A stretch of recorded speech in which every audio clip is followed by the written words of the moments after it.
Le port est pris d'assaut par les pavillons des nations celtes. Des Gallois aux Irlandais, en passant bien sûr par les Bretons, tous convergent vers l'Orient le temps du festival. Une communion autour de la culture celtique, le célébrissime kilt bien sûr, et les musiques traditionnelles.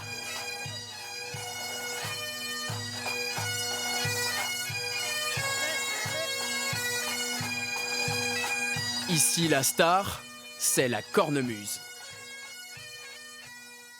La cornemuse, nous on connaît ça depuis qu'on est tout petit, on vient de Bretagne. C'est l'identité de la Bretagne. Alors là, les voir comme ça, et l'entendre, ça donne des frissons tout de suite, c'est magnifique. Alors, on a l'impression que c'est un son je sais pas, de rassemblement. On a besoin d'être autour, on a besoin d'être ensemble. Ça nous fait vibrer. Les groupes de cornemuse sont souvent les chouchous du public. Comme ici, avec le Piping Orchestra, formation mixte de Bretons et d'Écossais, pour l'un des 200 concerts de l'événement.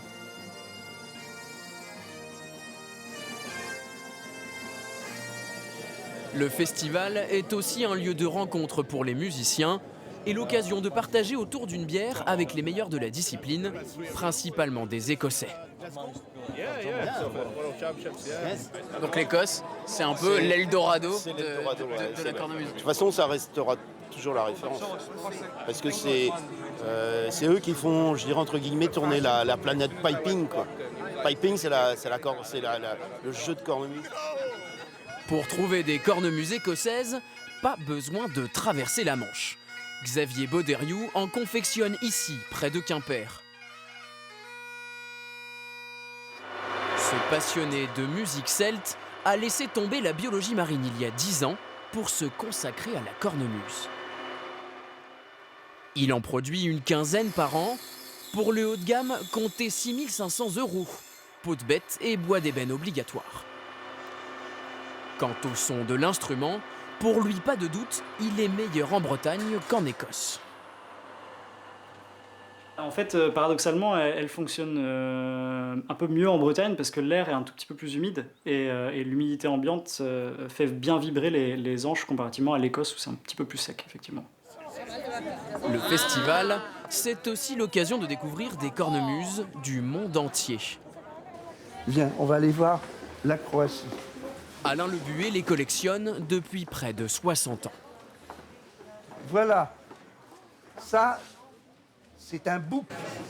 Parmi les 98 instruments qu'il possède, chacun a son histoire. Et le collectionneur s'improvise alors conteur. Là, on a affaire à un chien. Voilà un chien.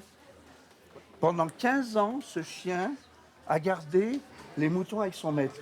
Mais voilà, le chien est mort au bout de 15 ans. Et sa femme a eu un trait de génie. Une idée un peu folle, utiliser la peau du chien pour en faire une cornemuse. Ce qui permit néanmoins de rendre le sourire à son mari. Et il disait aux gens, écoutez, mon chien a eu de la promotion. Avant il aboyait, maintenant il chante. Tous les soirs, tout au long du festival, pour régaler les quelques 700 000 spectateurs, près de 3 heures d'enchantement. Avec des grands classiques comme ici Amazing Grace, devenu l'hymne du Festival de l'Orient, et un peu celui de tous les Celtes.